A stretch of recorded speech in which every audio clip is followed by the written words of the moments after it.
What's the difference between a good and a great PvP player? A great player knows all the secrets that I'm about to tell you in this video. These tips will help you survive longer and kill players much faster, and overall, you'll see much bigger success on the battlefield. For some context, many of you know me for my New World content, but what you might have known is that I've been playing ESO for much longer than before I even started doing YouTube. Over the years, I've gathered plenty of experiences in mainly playing small-scale PvP and large-scale PvP in organized groups, and I'll gladly share my knowledge with you. Now sit back, relax, and let's dive in. Hello everyone, Sayphex here.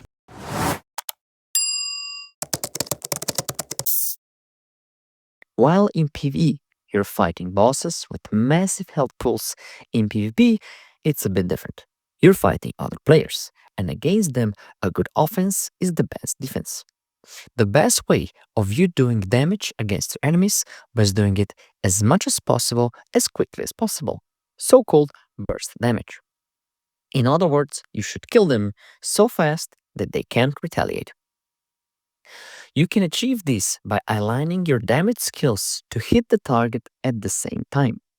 For example, a warden can use his deep fissure, as this one will proc in 3 seconds, giving him a window for 2 more skills. So then he can use Wolf Seal's contingency and then Dawnbreaker for mass burst of 3 skills at once. Each class you have skills or mechanics that you can use to align your skills to hit at the same time for a deadly combo, leaving your enemies with blinking health bars or dead on the floor. While knowing how to damage properly is nice, the next point is even more important as it makes you stay alive for longer, and the best players in the game are using it all the time. Have you ever fought against a group that never seems to die? Well, they use HOTS, or heal over time. In essence, these are skills that heal you or your allies over a period of time. There's a lot of such skills and almost every class has them, but some are better than others. The strongest ones by far and the most popular ones are Regeneration from Rusty skill line and Echoing Vigor from Salt skill line. Both achieve the same thing, but their effect is massive. Firstly, they provide you and your team with continuous healing while you're going on the offensive or defensive, making it very handy and must have for any group situation. The main reason why these skills are so effective is because they can stack, making you in a group practically immortal. That is why most ball groups are so very hard to kill. If you have a hard time keeping them up, just imagine you're trying to buff up. So while you're trying to reuse your buffs, you can also reapply your heals, but most likely at a much faster rate. While HOTS are nice for overall survival of you and your group, sometimes you get hit so hard that you need to critically heal yourself. Here, the third tip comes in. Restoration Ultimate Panacea is an amazing skill, and in my opinion, it's a must-have for group play. Not only its amazing oh shit button, saving you from critical moments and buying you time until you get to safety, but it also provides you and your team with safety net for them to be more offensive if they know you have their backs. When it comes to morphs, I usually prefer Life Giver over Light's Champion, as it provides much more survivability in critical moments and usually you use it at those times. Having good survival in ESO goes a long way. However, next tip will provide you with an insight into players' mentality on how great players think. Imagine you're doing a very hard dungeon and you plan to fight the last boss on hard mode difficulty. You know that you'll go there prepared with the best gear, enough potions, all the buffs, and so on. And this is exactly the same way it goes to PvP, just it's a lot more chaotic. If you assume the opponent knows how to fight and it might give you a good battle, then you will always come ready.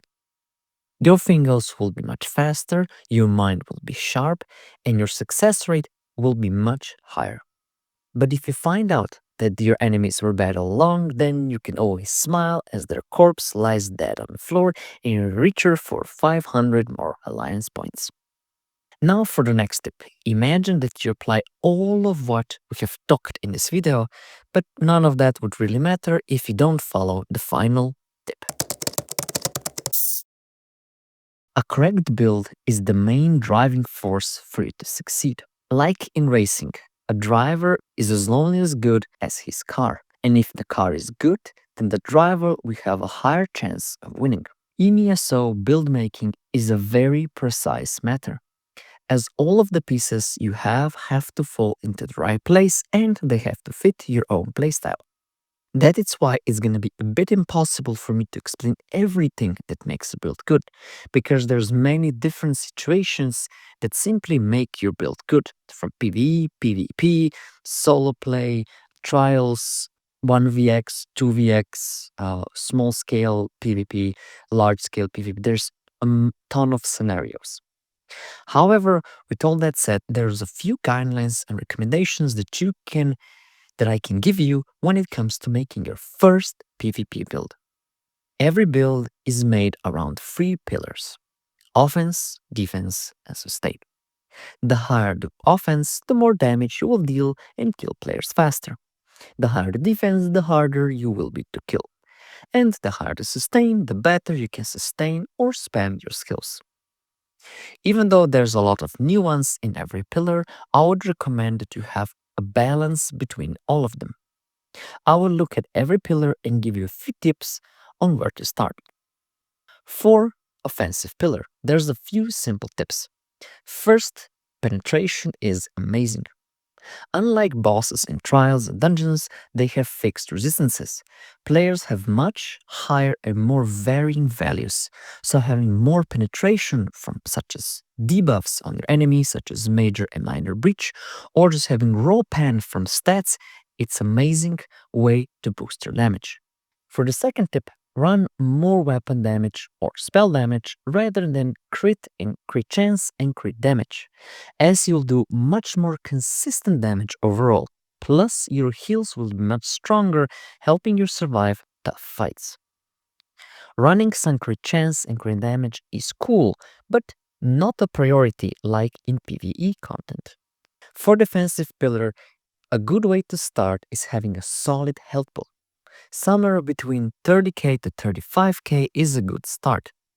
You can achieve that with food buff, putting more attribute points into health, and many more. I recommend that you run at least 28k resistances or even more. If you can go above the resist cap, you can also do that, as every player has a lot of penetration along debuffs. The sustain pillar is usually filled up the last, as you can mostly take care of it with few simple tricks, such as the right food buff, like Jewels of Misrule or Orzonga's Smoked Hair Bunch. You can also take care of recovery with the right Mundus Stone, such as Atronach, giving you a sizable magic recovery. You can also cover recovery from races and other bonuses. But how much recovery should you have? Well, it all depends on your build, on your race, what sets you have, and so on. However, a general number between 1.3k to 1.5k magic recovery or 1.5k stamina recovery if you're unbuffed without any buffs or skills, that's my usual go-to. But it all depends on your build. If all this data and tips make your head spin and you want just a simple build to play, then all you have to do is press that subscribe button, as in the future I plan to make friendly beginner builds for every class that will help you get started to play in PvP. Alongside that, I plan to make more PvP guides and PvP related news. Now have a great day and goodbye.